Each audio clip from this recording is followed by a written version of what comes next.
Let's go live to the battleground seat of Kew and bring in Victorian political reporter Simon Love. Simon, it was an emphatic victory for Daniel Andrews.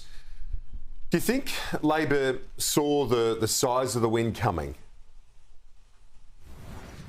I think there were some people within the party that thought, hey, we might actually hang on to our majority here and hang on and have a bit of a status quo situation. But the overwhelming feeling within Labor was that there was going to be quite a substantial swing away from the party. Not enough to get it below that magic 45 number where essentially it wouldn't be able to govern in majority or potentially even minority. So right now, Daniel Andrews waking up, winning his third term in office, an historic thing that only Steve Bracks and John Cain have done before him. And this is probably one win that he'll be happy to, silence all his critics and particularly those within the Labor Party, given that there was a view within the Labor Party that there may be a bit of an anti-Daniel Andrews drag on the vote. But looking at the primaries and looking at where the seats are, it seems Labor's heartland has certainly held up, apart from one exception, that being Richmond behind me. The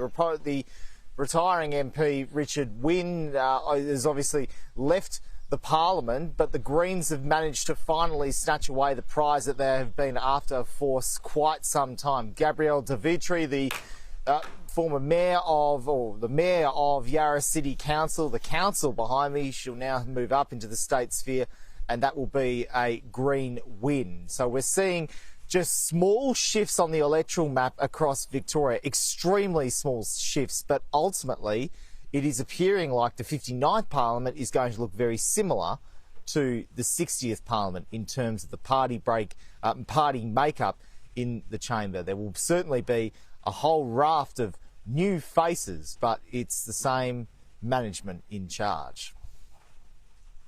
Simon, it took Matthew Guy a long time to concede defeat last night. And when will the post-mortem for the Liberal Party begin, if not already? It did. It took at least 2 hours after it became quite clear, and that Sky News also called the Labor win and then ultimately called the fact that it would be a majority government. So Matthew Guy left Liberal Party headquarters at about 10 minutes past 10 o'clock.